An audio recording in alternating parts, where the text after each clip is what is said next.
Hey, we're with Aaron from Elevated SurfCraft. How are you, Aaron? Doing great, Brian. Great to see you. Yeah, nice to see you. I follow you on Instagram pretty close, and I've been watching this Alaska trip. I got kind of excited about it. In fact, the whole family did, even Mickey here, right? We all want to get out and play in the snow, don't we? Well, yeah, we just got back and back in Mammoth, California, where there's no snow anymore, and so it almost feels like the last 2 weeks was kind of a dream. So I'm happy to be here and reminisce with you about it and make it a little bit more impermanence. So those of you that don't know, Aaron and I chase waves on the snow. Aaron builds these awesome snowboards, in my opinion, ride just like my surfboard. I just step off of one, kind of onto the other, and we embrace the magic of surfing the snow. So tell me about what boards you took and about your trip to Alaska a little bit. Totally. So yeah, going to Alaska was kind of a long time dream experience. It's always been this idea of the great wilderness of snowboarding, to get away from the resort, away from even the close access split boarding situations, and get into some big open canvas fields, to put the boards to their true test, because the shapes of the boards really lend themselves to deep powder, and do great for carving on the resort. But really the whole concept is, how do I ride these big, wide open Alaska deep powder lines with the most efficiency, the most grace, be able to dance and move across the mountain in the way that is with the momentum. And so I brought up the entire quiver because you don't really know what you're getting into, what the terrain's going to be. Is it going to be steep? Is it going to be low angle and gullies? Luckily, the areas that we got into really allowed for a whole range of different riding styles. So we started at Alyeska, which is the little resort pretty much straight off the ocean near Anchorage, Alaska. And they got a double whammy day of storm, about 22 inches. But it's probably one of the steepest and deepest resorts in the world, maybe. But it's kind of a couple little access lifts that then kind of lead to some very dramatic, steep, 2,000 feet of vertical terrain. So riding there, I took the Whiskey Jack. That's kind of our blended template board with a little bit of a round swallowtail and a big nose. I chose that because I knew if we're riding on steep conditions, I'd probably want to be a little bit more back-footed, kind of over that tail, but not having to deal with too much. And then quickly redirect the nose, searching for the powder pockets and between the trees. So that one actually worked really well in those conditions. Got to ride with Travis Rice and all the natural selection crew that just finished up their filming. And we all had a really... Hold on, man. Travis Rice, really? That's sweet, dude. I mean, he's a well-known snowboarder. What was it like seeing the man? Well, at first I didn't even quite recognize him. Everyone's all geared up, right? And I did recognize one of my other friends from Jackson Hole that I know shoots with him. And then we started talking, and he was filming the natural selection. He with Travis and Sage and all the guys. But they were kind of taking a off day or an in-between day and got to the resort. So yeah, all those guys must be here. And we're waiting at this gate to open. And my friend Wade sees me and he kind of rolls over and he's like, "Oh, what are you doing waiting here?" It's like, "Well, dude, this area here, we hit it yesterday and it snowed a whole bunch more. And so when they open it, it's going to be all time."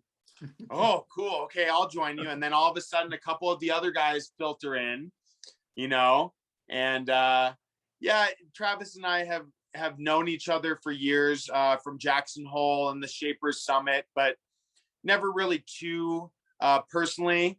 So, you know, it's kind of one of those like, oh, hey, you're the guy who shapes Elevated. And it's like, oh yeah, you're Travis, right? You know, and it's kind of just, you're just another dude in the line here, but we're both in the right place at the right time. So it must be, something must be good happening here. So yeah, as soon as the gate drops, we all enter out. It's, you know, Travis and Wade and Sage and Rachel, and we're just all mobbing in one like unison group, intertwining down this fresh, steep powder field, blowing face shots all over. And it was just a really awesome knowing, again, that we were in the right place at the right time. Yeah, you know that. You can always feel it, right?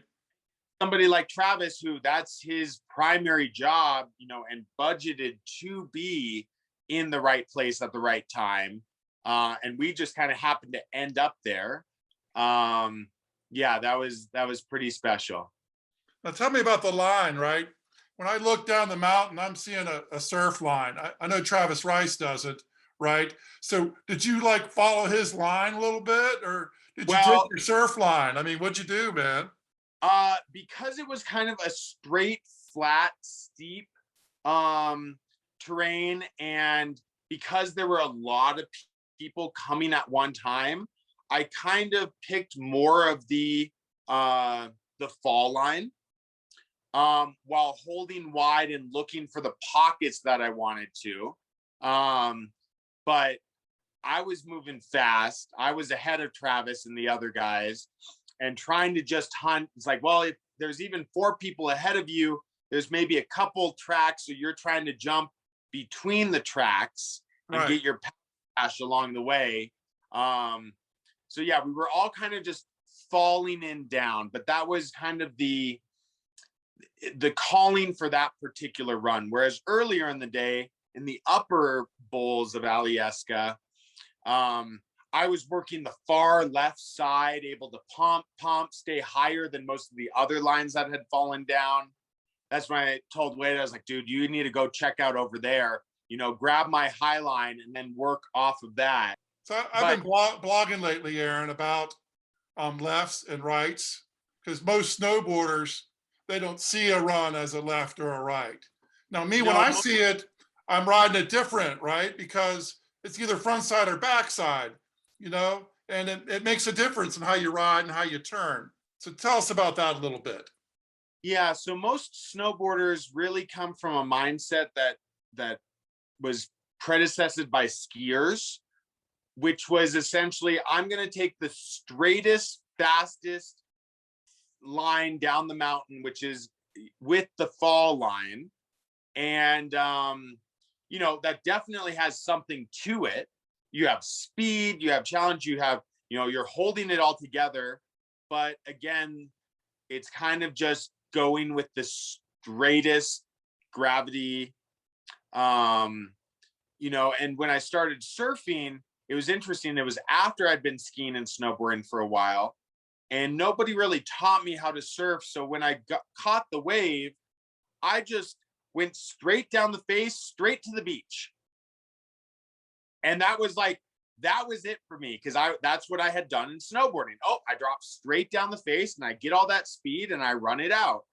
But after more and more learning and practice, I started to understand that there's actually kind of a calculation that surfers make in order to stay in the pocket of the wave, the prime momentum spot, which actually is more of a trim line and across the wave feature, where if the wave is breaking here and the shoulder is down here, the rider's actually going across with it, playing up and down according to how much speed they have, but always kind of right in that zone, right between where it's crashing and where no wave is yet. And so that really started to incite an understanding of, well, if I'm going to the left, for me as a goofy, I'd be on my toe side primarily.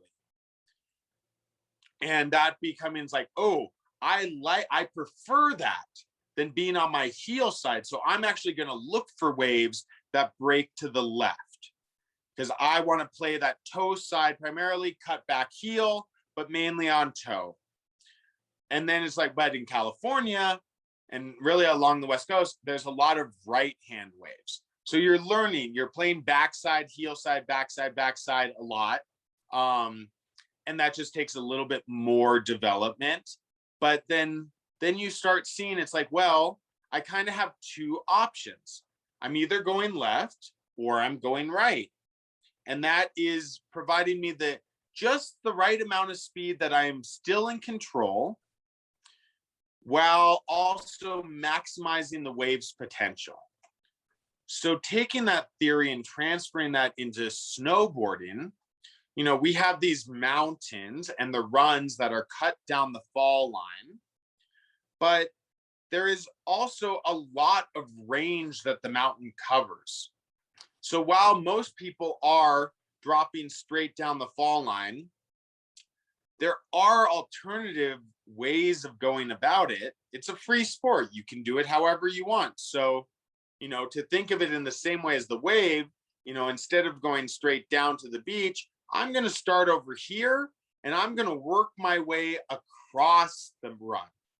And then I'm going to cut back at the end of the run and I'm going to work my way across the other way. More of a giant slalom-esque, but then you can expand that to the entire range of the mountain and mountains like, full cone mountains like Mount Bachelor, you can pretty much spiral your way all the way around the mountain, riding your toe side all the way through. So it takes a little bit of a creative imagination, but the most interesting thing that I've noticed, especially designing boards for this purpose, is that when surfers get on the boards, they already have those mentalities. Oh, this is a left. This is a section. This is where I can slash. They already have that kind of intuitively in their mind. So they start approaching the mountain in that way. Yes, it is pretty bizarre for most other people on the mountain. Right. When you are carving across or coming uphill at them. But the general rule is that the downhill rider has the right of way. Here's a clip you sent me from your trip. What are we looking at right here? So this is one of the peaks that I could see from down at the parking lot. And this one is called Bro Bowl. So what we actually did, we took the snowmobiles up around the very bottom and around the peak, and then we hiked up the backside of it, probably about 300 yards. And then we're dropping kind of over this little cornice spot into, it's a pretty steep face, and then it kind of rolls left side at the bottom down there. So it was kind of a little tricky. Again, we weren't quite sure what the conditions were like, so I kind of just took a very clean, casual line to start. And yeah, what we're going to see is that I'm dropping down in left, essentially from where I'm looking, aiming to the sunny spot. So yeah, as I drop down, the slough is kind of falling behind me. I'm just testing the snow and coming out to the big sunny spot where I kind of aim my cut back. Yeah. So it's steep. I have the camera over my shoulder and I kind of get to this spot here and don't really know what to do and decide I just have to drop down as fast as I can straight, pull a bottom turn, and now I'm working this left-hand wall. So it's pretty much from my toe side up high with my heel, toe side up high again. And we have a couple different angles we can kind of show it from. But this really just, again, it shows the big, wide open availability of terrain to hit it. Beautiful. Look at that line. Behind us, Yeah. that entire wall there. Like, understand that? I'll pause it there. Yeah. So what's it like? Does the board break loose from the snow, or are you holding on? What happens when it's steep like that? It seems like it's going to be really fast. So sometimes it's not as fast as you think it's going to be. because of the depth of the snow, it was about a foot deep. I was actually able to utilize, like put my pressure on the base of the board to very well control my speed whenever I needed it. I never felt out of control. And so that I think makes a big difference in steeper terrain, that it's like you always want to ride just on the in control side, versus just kind of sending it, praying, holding on, where any little thing that can go wrong could totally mess you up completely. So I like to find a way of riding in that modality of just the amount of control, but that's fast enough to kind of get me, you know, challenge. But for me, it's a little bit more about appreciating every single turn. So yeah, if we pull up one of the other clips, I can kind of show you a little bit more of what we're talking about. Let's scroll down. So this is a view from the top of me dropping. And so you'll be able to see as I'm dropping in, I'm cutting to the left, and that snow is kind of sloughing underneath me, but I'm essentially aiming for that big open zone on the left side, and a helicopter flies over. I take this big old turn, and that was kind of the first start of it. Now, if you close that one and we can look at a different angle, go down. So it'll be a little hard to see, but you'll kind of aim in on this little dot as I rip across this top face. This is trimming the left, right? And so the slough is falling. I'm working away from the slough. I work all the way over to this big section where I take my cut back. Nice. Yeah. Break it down. Yeah. Next one, and you can actually see the drop. All right. There we go. Okay, so I kind of just aim, I straight line through those rocks, and I take that bottom turn going left, left, left as high as I can, cut back on the top, and I keep working this left-hand wall. And this is really kind of terrain, it's very steep, but I'm able to play up and down and up and down. And this is kind of the epitome of the surf style line. Yeah. Nice. Yeah. Very good. Thank you for that. So I chose this because of the, you know, the terrain was steep, the terrain was shallow. I wanted something that would roll, but also be quick and nimble enough. So yeah, so having a board, you know, which is kind of, a lot of people are riding their all mountain board, kind of a directional twin, because they don't know what kind of situation they're getting into. But for me being out, I'm trying to be very conscious about what lines I am riding. If I have this board, I know it's going to work the best in this condition. Oh, you're riding pipeline, you want a high performance board. You know, you're riding Malibu, maybe you're good for a long board.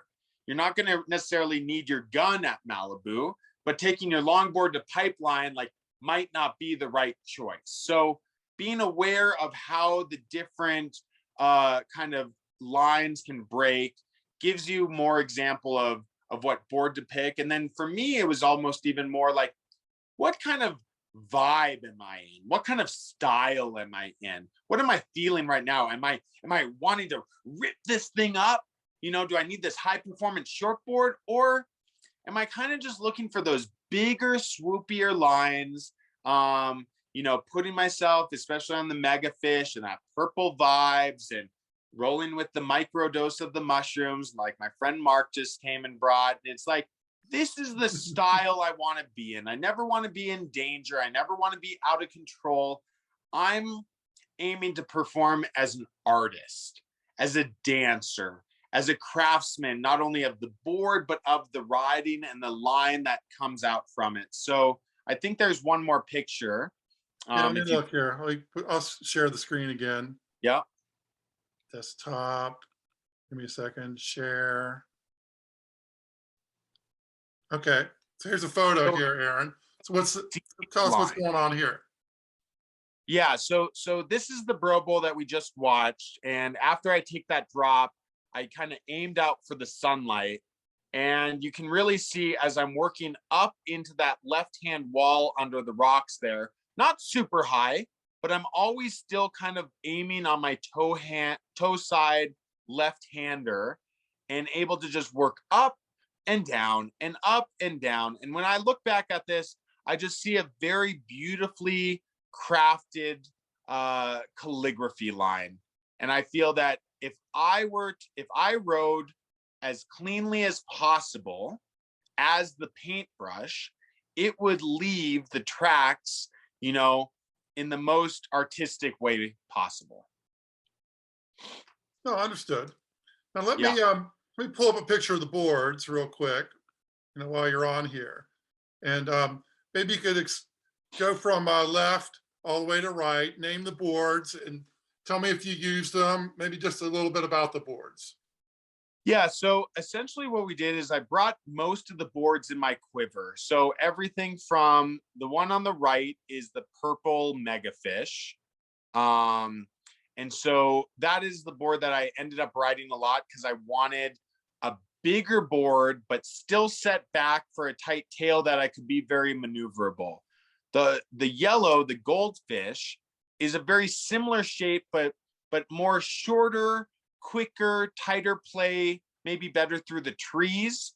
I use that for the bank slalom, but because there weren't many trees where we were riding, it didn't really, you know, it wasn't really, it couldn't max out. The one after that is the Whiskey Jack, the gray one. That is kind of our all-arounder, steeper and deeper board.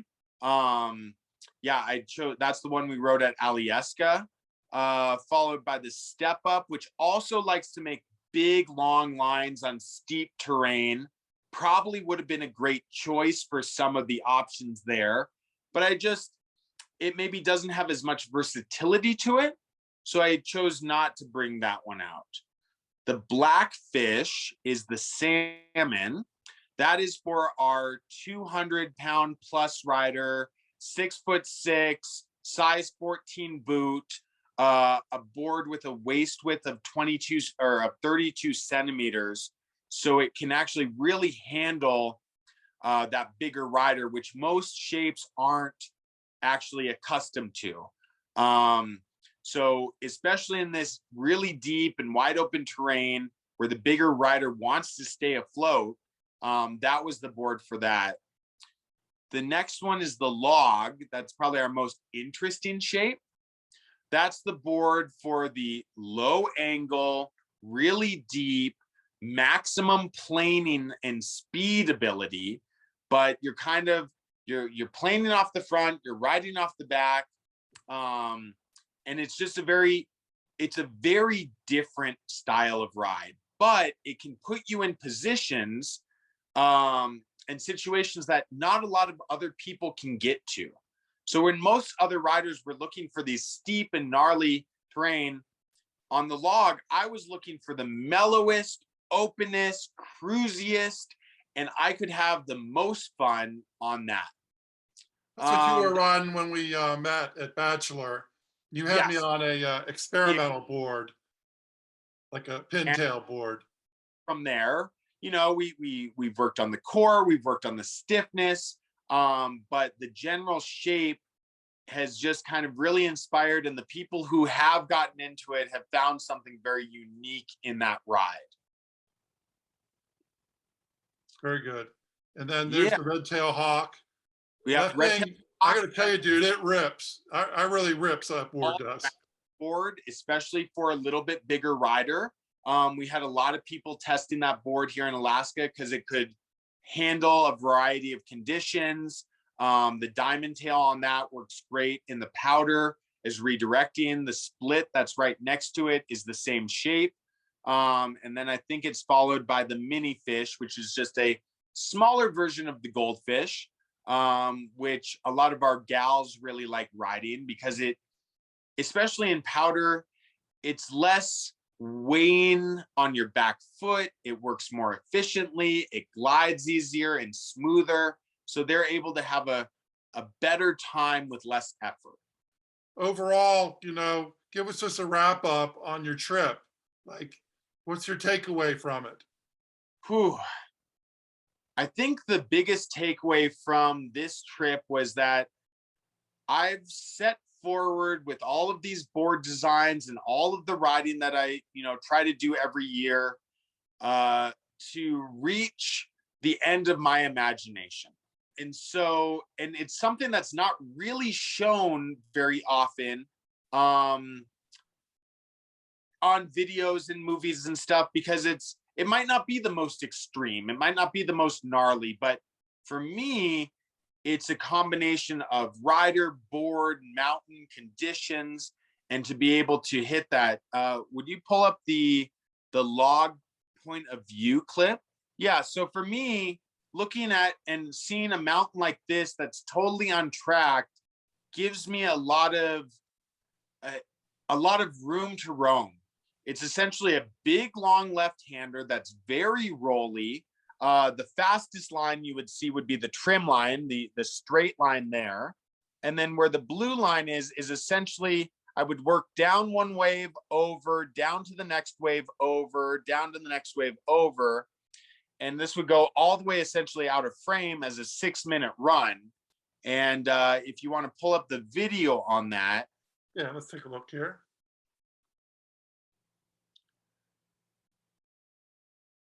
Scroll down. Is that, Yep. no, there's Born. This one? Yeah, there it is. Point of view. Yeah, here, hold on. All right, I'll roll it. So this is one of 6 minutes that this run entailed. But for me, riding on this log, this is like a Chicama wave. It's maybe only shoulder high. It's not very steep, but you're getting plenty of speed. And it's more about the room to roam, and I can just play toe side, toe side, toe side as long as I want. Here I actually come down and I see a little right-hander section. So I'm going to aim into the little right where the snow is actually a little better. Woo! And now I'm playing backside play, and we're talking waist high, but I'm moving at a pretty fast rate. And for me, this is something that I've been dreaming of. How can I ride these 6-minute long waves on these boards that are perfectly matched to this terrain? And I feel during this trip, I kind of maxed out everything I could imagine. Like I had to personally go out in search of what I would come back for next year. And I think I found it. I think I have an insight. And essentially what it would be something like this, but let's amp it up to overhead or double overhead. Something right. Really, but now I know I've tested myself in how I can handle with the board, with the conditions, and what I'm trying to do out there. Now I actually have personalized experience with it, and I can now share this experience, with everybody else, so that we're now seeing the potential. We're not looking down a steep spine. No, this is what we're looking at. And when you get in this on this kind of board in this kind of powder conditions, it's so oversaturating of amazing, that it just maxed out my imagination. So it's like now I have to spend the whole summer imagining what the next possibilities are, what the next shape of boards are that could maneuver a little differently. What else can I imagine now that I've reached the end limit of what I had previously imagined? That was Alaska for me. Yeah, nice. Well, very good. Well, thanks for joining us today. I had a great time hanging with you. And thanks for sharing all these great clips. My pleasure, dude.